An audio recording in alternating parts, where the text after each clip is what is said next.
Good morning दोस्तों।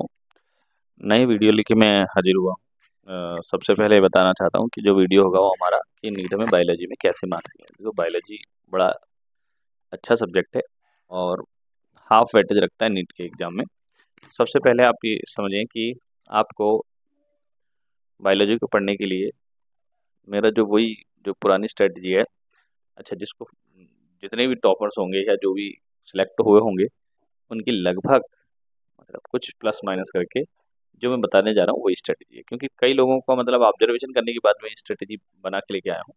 तो इसमें आपको क्या करना है, देखिए जिन लोगों ने ट्वेल्थ पढ़ी होगी अभी जस्ट, उन लोगों को तो ट्वेल्थ की एनसीईआरटी पढ़ी हुई होगी बहुत अच्छे से। इसमें एक ही एनसीईआरटी होती है ट्वेल्थ की, और 11th में भी एक ही एनसीईआरटी होती है। चैप्टर बहुत ज़्यादा होते हैं इसमें, लेकिन चैप्टर के अंदर बहुत सारी जानकारी भी बहुत होती है, लाइनें भी बहुत ज़्यादा होती है, उसमें फैक्ट बहुत ज़्यादा होते हैं। फैक्ट प्लस कॉन्सेप्ट, दो चीज़ें हमें इसमें लाइन टू लाइन याद करनी है। यानी मैंने जो पहला पॉइंट है मेरा वो यही है कि आपको एनसीईआरटी थॉरोली पढ़ना है। और मान लो कि यार सर बहुत कुछ चैप्टर तो ऐसे हैं, जैसे बायोटेक्नोलॉजी वाले चैप्टर हो गए, दो तीन तीन चैप्टर हैं बायोटेक्नोलॉजी की ट्वेल्थ में। और ऐसे 11th में भी एक दो चैप्टर हैं जो थोड़े से टफ लगते हैं, है ना, जैसे सेल साइकिल हो गया, या फिर जियोलॉजी वाले चैप्टर हो गए, या फिर क्लासिफिकेशन वाले चैप्टर हो गए। अगर मान लो आप लोगों को कोई ऐसा चैप्टर लगता हो कि जो खुद से समझने में प्रॉब्लम हो, खुद से समझने में प्रॉब्लम हो, कोई ऐसे चैप्टर, सभी नहीं, तो आप इसका वन शॉट वीडियो देखें। वन शॉट वीडियो शॉर्ट में जो बेस्ट हो, जो भी बेस्ट लगता हो आपको, है ना। आप अच्छा कोई एक देख लें, ऐसा नहीं कि सभी के देखने लग गए कि इसका भी देख लिया इसका भी देख लिया, नोट्स बनाने बैठ गए, नहीं।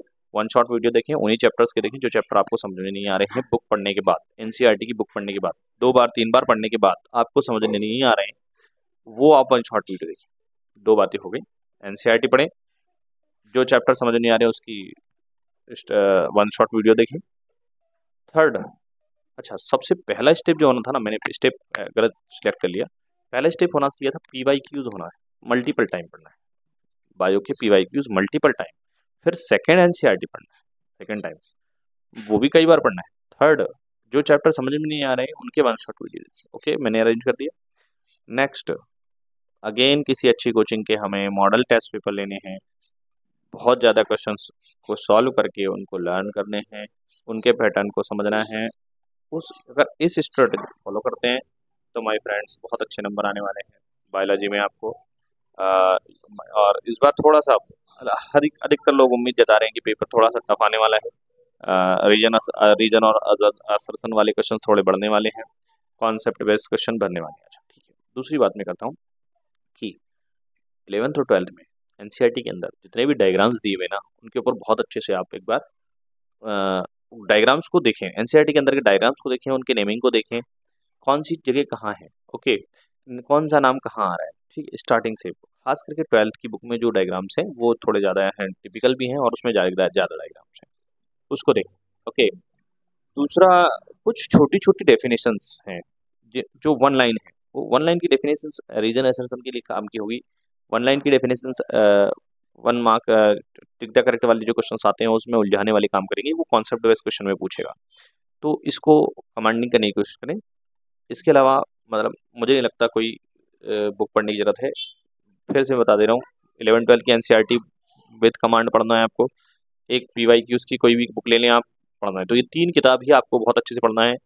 जो मैंने चौथी बात बताई है वो किसी मॉडल पेपर को लेकर उसके आपको 10 से 20 पेपर के क्वेश्चन सॉल्व करने हैं। अब आप कितने कर सकते हैं उसमें से, है ना, मिनिमम 10 कर लेंगे तो बहुत बेहतर होगा, ओके।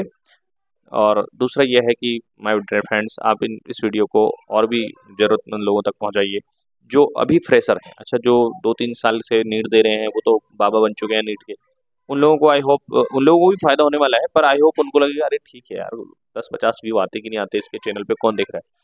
लेकिन ठीक है, आप कम से कम जो फ्रेश बच्चे हैं जिन्होंने अभी एग्जाम दी है, उनको पता नहीं है कि नीट में क्या करना है, वो फिर माइनस में मार्क्स लेके आते हैं, उन्हें वो कट ऑफ भी क्वालिफाई नहीं कर पाते हैं, है ना, यानी कि बीएचएमएस बीयूएमएस में एडमिशन के लायक भी उनके नंबर नहीं आ पाते। उन लोगों को जरूर वो भेजें वीडियो मेरा, ताकि उनको पता चल सके कि हम सिर्फ बायो पढ़ के ही बहुत अच्छे मार्क्स गेन कर सकते हैं, और इसी स्ट्रेटेजी को फॉलो करके लोग बहुत अच्छे मार्क्स लेके आए डेफिनेटली। और जो मैं बता रहा हूँ जो फुल मार्क्स लेके आते हैं, 720 मार्क्स लेके आते हैं, उनकी भी यही स्ट्रेटेजी होती है। कोई ऐसा बहुत बहुत कोई बड़ी बड़ी किताबें नहीं पढ़ते हैं, लिमिटेड सोर्स, मल्टीपल रिविजन ही उनका की पॉइंट होता है। Thank you very much.